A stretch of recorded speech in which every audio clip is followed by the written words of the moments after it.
Let's take a trip to Baltimore during the Depression era, where segregation, economic deprivation, and unemployment produced young men willing to take penitentiary chances. Gambling, prostitution, and bootlegging were all staples of the underground economy.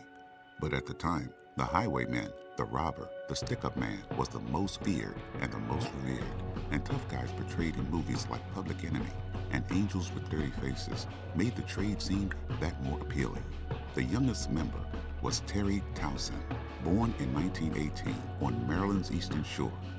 He left Kent County and migrated to Baltimore by the 1930s with his mother, Sarah. Settling in East Baltimore, where he would soon brush shoulders with the criminal element in his neighborhood.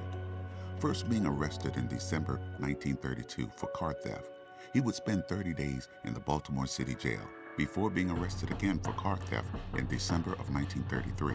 He and his confidant, Solomon McNair, would be convicted and sentenced to 3 years at the Maryland Penitentiary.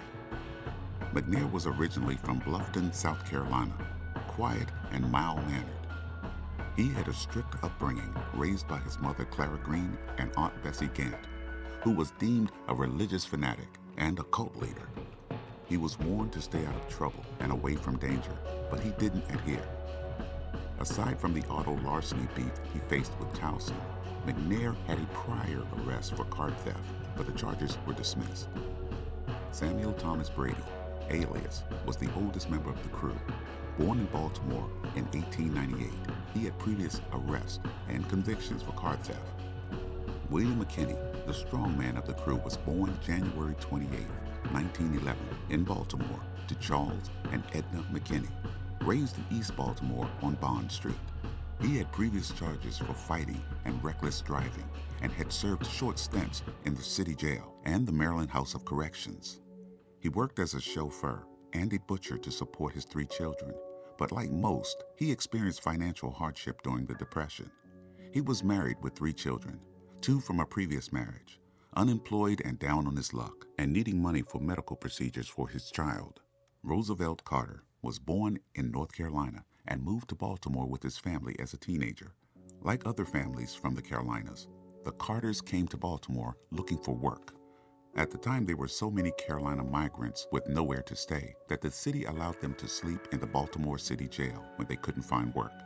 Roosevelt found seasonal employment as a deckhand on different ships sailing out of Fells Point. But when the work slowed down, he committed crimes to feed himself. As a result, he had been to the Maryland House of Corrections, also known as the Cut 3 times, by 1937. Andrew Savage was born in Virginia in 1913. He moved to Maryland with his family by 1920, and by 1930, his home was the Baltimore City Jail. Thomas Austin, the de facto leader of the crew. At first glance, he had the look of an evangelical preacher, but a deeper look reveals a more complicated man. One receptive of his demons, gambler, robber, and expert thief. At age 18, in 1933, he served 5 months in the city jail for receiving stolen property and would never look back, racking up arrests in Maryland and serving 30 days for trespassing in West Virginia.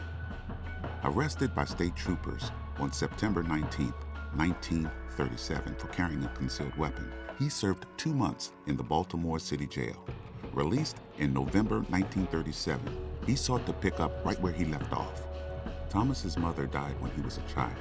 He had come of age during a time of automobiles, nightclubs, flashy jewelry, and ostensible displays of wealth.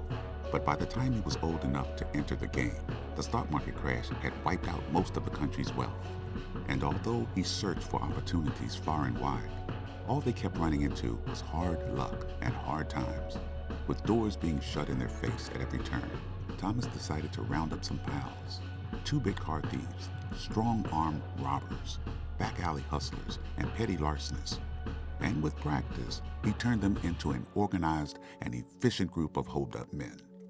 They used Chryslers or Plymouth sedans stolen from car dealerships as getaway vehicles, surveyed businesses to learn the entrances and exits and routes of the staff. On each robbery, every member of the 6-man crew was assigned a task. One guy would guard the back door while one would watch the front. The getaway driver would stay in the car with the engine running as the other men would hold customers at gunpoint while emptying cash registers and safes. This method allowed them to be in and out in a matter of minutes and escape undetected. Led by Thomas Austin, they first started robbing area businesses in the Baltimore area in early December 1937, right after he was released from jail. But then they decided to take their show on the road.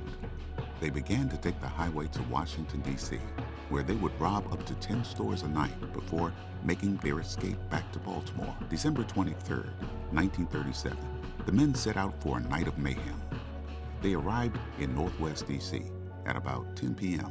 and quickly got to work, robbing 3 stores within an hour, and they were just getting started. By 11 p.m., they were robbing the Detroit liquor store, and finally the gang visited the Duke liquor store at 11:50 p.m. for a nightcap. That night they committed 7 robberies in all, even firing at one of the patrons as he disobeyed their orders and tried to run away. But as they were pulling away from their last heist, they were being chased by Detective Robert Barrett, who would later become the chief of Washington Metropolitan Police. Harry being lead-footed, and naturally the getaway driver was able to leave the coppers in the rear view. Detective Barrett lost the men as they hurried across the state line into Laurel, Maryland. Because the crew used the northbound highway to escape, the police surmised that the men were coming from Baltimore to commit the robberies. 1 week later, on the night of January 4th, Barrett would bump into the group again, but this time with different consequences. As he was driving down Tennessee Avenue, coming back from a meeting with detectives in Baltimore, he noticed a Plymouth sedan barreling toward him. Being doggedly pursued by squad cars and policemen on motorcycles, Harry Towson drove 80 miles per hour toward Bladensburg Road, desperately trying to make it to the Maryland line as police-issued .38s rang in the background. Harry stepped on the gas and hunched down, trying not to get hit. One of the shots pierced the engine. Towson lost control and crashed near a tree line on Bladensburg Road, shots being fired from all directions. One officer fell from a wound to the leg.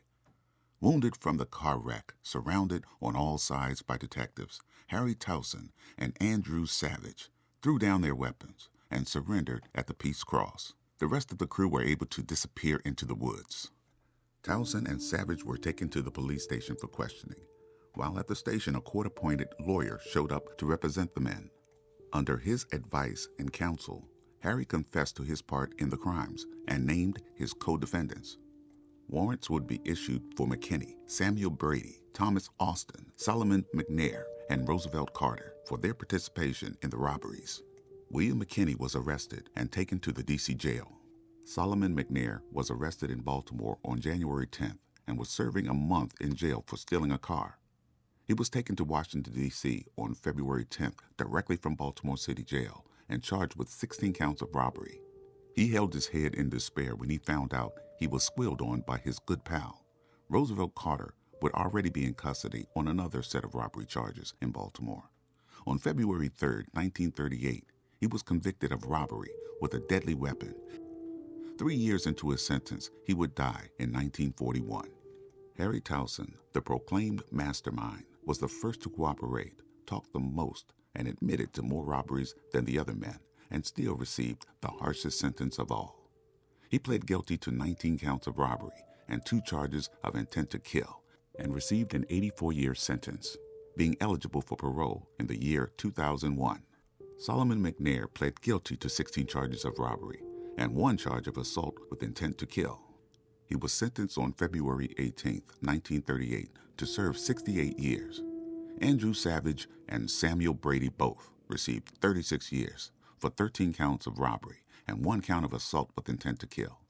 William McKinney pled guilty to 7 counts of robbery and 1 count of assault with intent to kill, receiving a sentence of 21 to 35 years. Harry Towson, Solomon McNair, and William McKinney were sent to Leavenworth to serve their sentence, while Andrew Savage and Solomon Brady were sent to USP Atlanta. While the men went to serve their sentence, their pal, Harry Austin, was still on the run, up to his old tricks, drinking, partying, and gambling, even though he was a wanted man. On August 6, 1938, he went out to the Bel Air horse racing track in Hartford County, Maryland. He placed a bet on a mare with 20-1 odds and took his seat in the stands to watch the race. As the field lined up in position at the gate, Thomas sat back in his seat, used his straw hat to fan himself, and took a sip of a cold mint julep. He began to cheer. He watched on the edge of his seat as his horse began to pull away from the group in the home stretch. He won. He couldn't believe it. He approached the betting counter to collect his payout. He was recognized by a Baltimore police officer who coincidentally was coming to collect his payout because he had placed a bet on the same horse. If it wasn't for bad luck, Thomas would have no luck at all. He was arrested and extradited to Washington, D.C., and charged with 13 counts of robbery and assault with intent to kill. On October 21st, 1938, after 8 months on the run, Thomas Austin would be sentenced to 74 years in prison, becoming eligible for parole in 1980. He would be first sent to Atlanta to join his pals Samuel Brady and Andrew Savage.